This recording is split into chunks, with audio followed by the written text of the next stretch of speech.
Hi, this is Scott Garibay, and today we are going to talk about Dungeons and Dragons, Satine Phoenix, the tattoo controversy of 2022, tattoo 2022, and we're going to talk about Nerdarchy. I haven't talked about Nerdarchy in a while, but I'm going to talk about Nerdarchy a little bit here. All right, so so this is part of a playlist. I'm not going to repeat all this. If you have context, if you know what's going on with Satine Phoenix and the tattoo controversy, you're good. If you don't, check this in. Just check out the playlist, and that will give you all the context to fully understand this Satine Phoenix. I'm just going to jump right in and talk about it. So this thing blew up. Satine Phoenix is in the middle of it, man.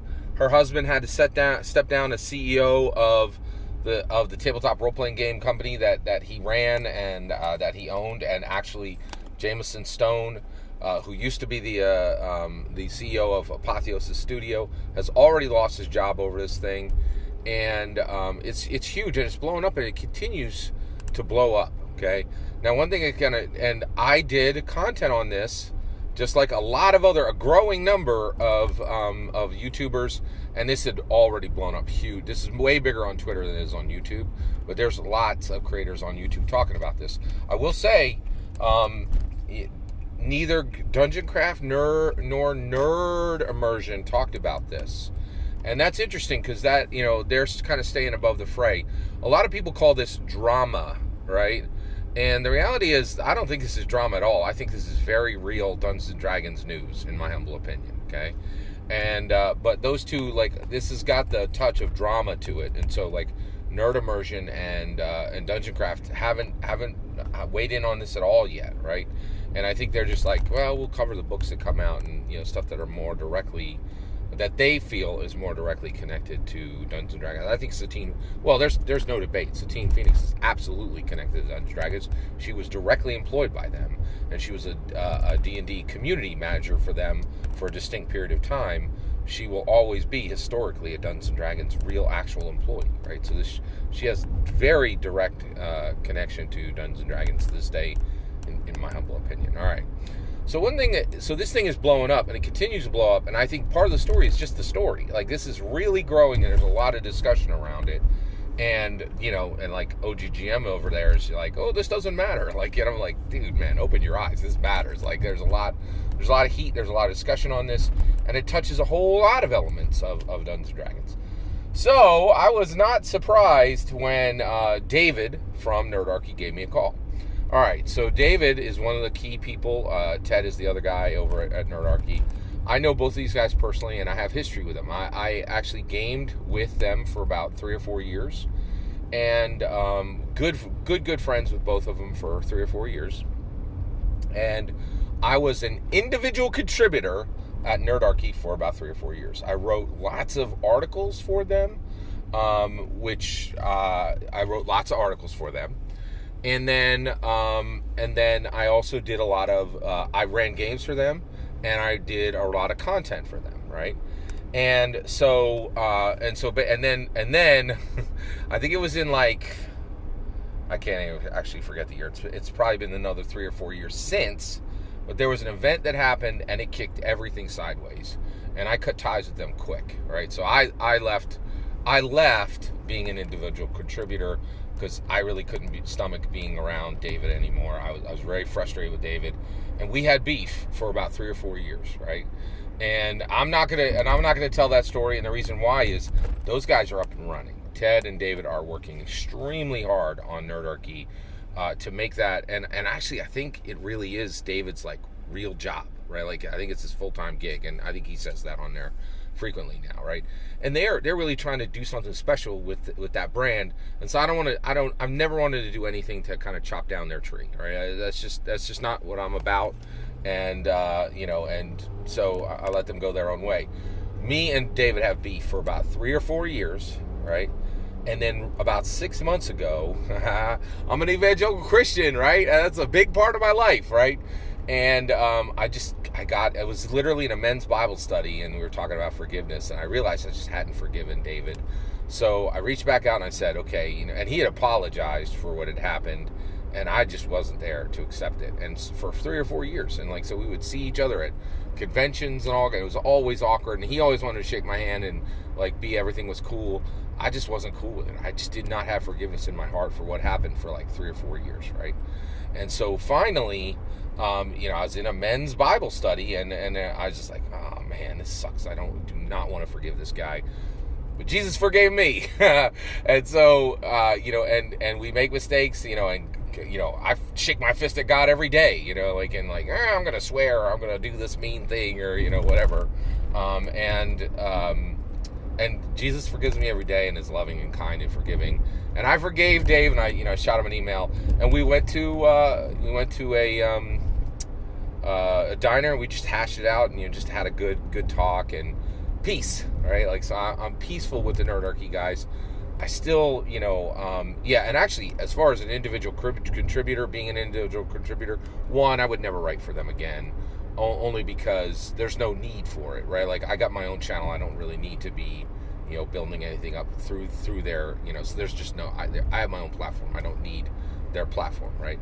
And then as far as being an individual contributor, there's been no invitation for me to come back, which is smart on their side, because, I was pretty bent for about 4 years, right? And so there's been no invitation for me to be an individual contributor again. So that's why I don't make content for Nerdarchy. But the Satine Phoenix tattoo controversy, right, comes out, and David gives me a call, right? And so I missed the call the first time he called, and I saw, hey, it said David from Nerdarchy, and I'm like, okay, yeah, I'll give him a call back. So I did. All right, I'm like, what's up? And he's like, hey, I want to talk about the Satine Phoenix controversy. And so we did. We had a conversation, right? He actually just wanted to talk it through, hash it out, right? Because the reality is, he's an industry insider at this point. I think they get like actual content sent to them from Wizards of the Coast. He's met everybody. He's met Matthew Mercer, and get this, he's met Satine Phoenix in person. Get this, he has met Post Malone's tattoo guy, the guy who's all in the middle of this, right? Nerdy Tattooer, I think is his YouTuber handle. David has a tattoo from that guy, which is pretty incredible, right? And so he knows what's going on in this thing, right?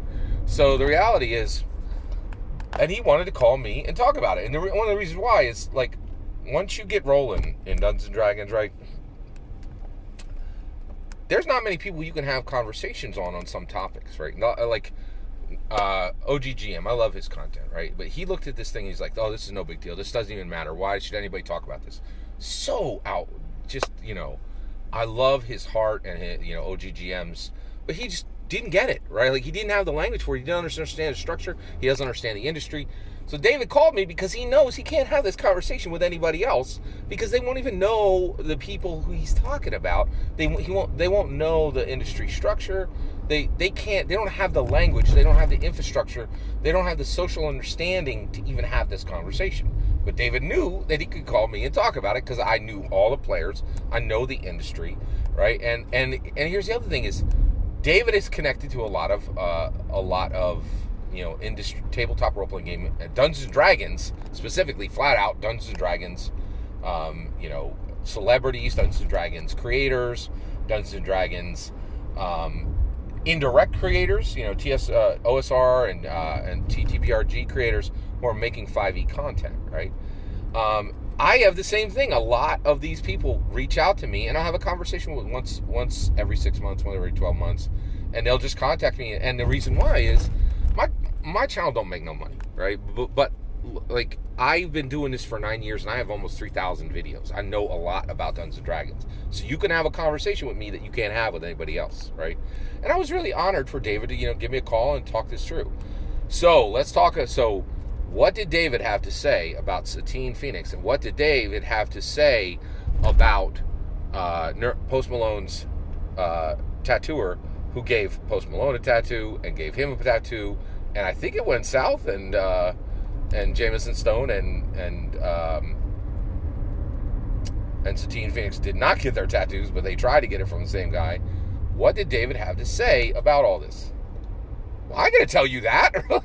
That's a private conversation that happened between me and David, right? Like, and this is the point of the video, okay? So there's a lot here. I really think this is one of the biggest. I think this is the second biggest Dungeons and Dragons event of the year. The first was D&D Direct. D&D Direct was huge. We got told we're getting a bunch of amazing content coming, right? And but so here's what happened. So so I think this is a huge event, right? And the reality is he had a ton of stuff to say about that, but David, right? That's a conversation between me and David. Here's the kicker, right? No one is debating Jameson Stone is a gigantic jerk. Even Jameson Stone is saying that. Okay, that's done. We don't need to talk about that anymore. There's a big question around whether Satine Phoenix is a big jerk. I don't think she is. I think Satine Phoenix is a very complicated subject, which it's complicated on her side. But I don't see the evidence that she's a jerk. She definitely has a jerk as a husband. That doesn't make her a jerk, right? So you have all that there, and then you have Post Malone's tattooer guy, and I gotta say, right? All right, where is he in all this, right? And here's the kicker: I think he's a villain in this. I really do. I really. More I look at this, I'm not seeing him as a victim anymore. I am not, right? Jameson Stone was incredibly condescending to him. You know what he did? He just did to Jameson Stone? He wrecked his job, made him, like, he is no longer CEO of the company that he established, Apotheosis Studios. That's huge, right? Okay, Post Malone's a tattoo guy. What? Your one tattoo deal goes bad and somebody needs to lose their CEO job because of that? Right? Here's the thing. Post Malone's tattoo guy don't know when to keep his mouth shut. That was a private conversation between Satine Phoenix, right, and Jameson Stone. You can't be taking your business transaction communication and making it public to the world. That is outrageously unprofessional. And at the end of the day, okay, Jameson Stone said some snarky stuff into you in your chat, and now you got him canceled, and you made him get fired. You made him quit his CEO job. Does that seem like it's fair? Does that seem like it's measured? It's not, right? And people need to start realizing when they need to keep their freaking mouth shut, right? I had a great conversation, very fascinating conversation with David about Satine Phoenix and about Post Malone's tattoo guy, right? But that's his conversation. That's his information to say. Are you going to hear it ever? No, because David's got a real business, right? Like, he can't discuss this stuff freely, right? Because he's got relationships in the business, right? But it's not mine to out, right? You need to know when you have information that is private. You know what's happening right now? There's a huge, like, you go over onto any internet, like go to USA Today, go to the New York Times, go to WAPO, right? You know what they're talking about right now? They're talking about Roe v. Wade, 1974 to now, right? Actually, 1973. D&D was born in 1974. Roe v. Wade is 1 year older. You know what's the heart of Roe v. Wade? Privacy, man. Know when you have a conversation that is between you and another person. Our world is cracking in half because people will not keep their mouths shut, right? And that's exactly what the tattooer guy did, right? Oh, you got some hard, condescending, condescending text. Maybe move on to the next customer and not make sure that somebody loses their CEO job because a tattoo transaction went bad, right? Yes, Jameson Stone, absolute hardcore villain. No two ways about it. He was out, he punched down. He was a complete jerk to somebody who was professionally beneath him, in my humble opinion, right? Everybody can make their own determination, but Post Malone's tattoo guy does not trump TTRPG CEO, right? Like, Jameson Stone was a villain. I'm gonna say it right now. Tattoo, now that we're on the other side of this, and this guy has canceled Jameson Stone, full on cancel, right? Like, he's lost his job at this point, right? That ain't cool. That ain't cool. Like, you got one transaction, one tattoo transaction goes bad, and you think the appropriate punishment for that is for a guy's everything he built over the last 5 years or 10 years to just fall apart into nothingness and just scatter in the ether? It ain't cool. It ain't cool. Post Malone's tattoo guy, nerdy tattooer, villain in all this. That's my humble opinion. What do you think? I'd love to hear your thoughts. Let me know in the comments below. Please consider liking and subscribing, and have a wonderful millennium.